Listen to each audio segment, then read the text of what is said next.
नमस्कार, मैं हूं आपके साथ ज्योति कनौजिया। आइए नजर डालते हैं फटाफट खबरों की ओर।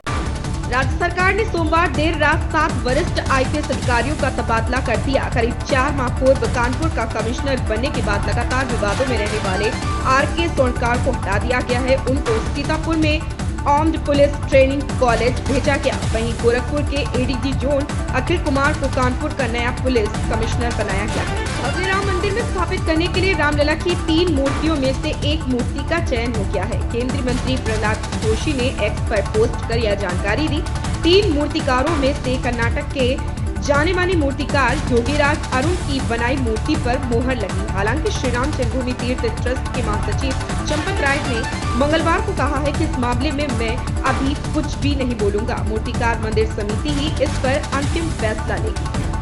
हिट एंड रन मामले को लेकर मोटर वाहन अधिनियम में किए गए संशोधन के खिलाफ हिमाचल में ट्रक ऑपरेटर हड़ताल पर है। दूसरे दिन भी 30,000 ट्रकों के पहिए थमे हुए हैं। इससे पेट्रोल डीजल की आपूर्ति प्रभावित हुई है। बिलासपुर जिले भर के पेट्रोल पंपों पर मंगलवार सुबह से वाहनों की लंबी कतारें लगी रहीं। वहीं कुछ पेट्रोल पंपों पर तो तेल खत्म हो चुका है। पंप मालिकों ने पंप के बाहर रस्सी बांधकर इन्हें बंद कर दिया। वहीं जिन पंपों पर अधिक भीड़ है वहां पर व्यवस्था बनाए रखने के लिए पुलिस के जवान भी तैनात किए गए। नए साल के पहले दिन राजधानी की यातायात व्यवस्था ठप हो गई। हिट एंड रन कानून के विरोध में ड्राइवरों ने हड़ताल की।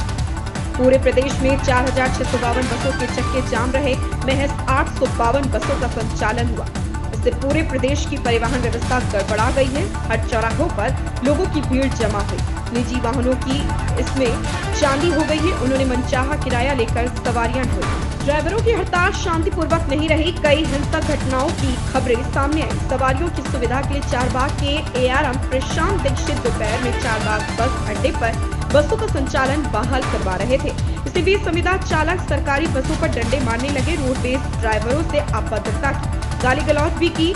एआरएम प्रशांत दीक्षित ने जब ऐसा करने से मना किया तो चालकों ने उनकी डंडे से पिटाई कर दी। एआरएम ने कंट्रोल रूम को सूचना दी। मौके पर पहुंची नाका पुलिस ने 4 आरोपी चालकों को हिरासत में ले लिया।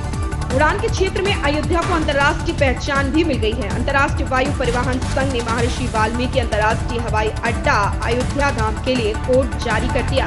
यहां से उड़ान 6 जनवरी से शुरू होने वाली है। 2 विमानन कंपनियों ने उड़ान का शेड्यूल भी जारी कर दिया। उड़ान के लिए एयरपोर्ट का कोड उसकी विशिष्ट पहचान है। किसी भी एयरपोर्ट से उड़ान के लिए यह अनिवार्य होता है। इसे एक प्रकार से लाइसेंस भी कहते हैं। दिल्ली सरकार का अपना ड्राइविंग प्रशिक्षण स्कूल होगा। इसके लिए तैयारी शुरू कर दी गई है। लोक निर्माण विभाग पीडब्ल्यूडी ने सोमवार को मलिकपुर गाँव में इसे बनवाने के लिए जगह की तकनीकी जाँच के लिए टेंडर जारी किया गया। जांच रिपोर्ट 1 सप्ताह में तैयार करने की बात कही गई। रिपोर्ट के आधार पर निर्माण कार्य के लिए टेंडर निकाला जाएगा। इस ड्राइविंग प्रशिक्षण स्कूल में भारी मालवाहक वाहनों को चलाने का प्रशिक्षण दिया जाएगा।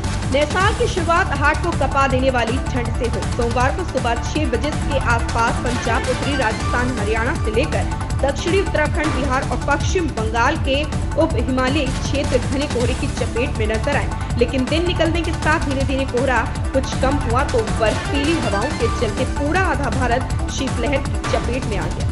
अभिनेत्री अंकिता लोखंडे इस समय बिग बॉस 17 के घर में धूम मचा रही हैं और उन्हें बार बार शो में पूर्व प्रेमी दिवंगत अभिनेता सुशांत सिंह राजपूत के बारे में बात करते हुए देखा गया। हाल ही में वे एक बार फिर दिवंगत अभिनेता को याद करती नजर आई और उन्होंने सुशांत के शव की तस्वीरें देखकर अपनी प्रतिक्रिया का भी खुलासा किया। ट्रांसपोर्ट की हड़ताल का असर आम जनजीवन पर पड़ रहा है। देश के विभिन्न हिस्सों में खाने दूध की कमी हो रही है।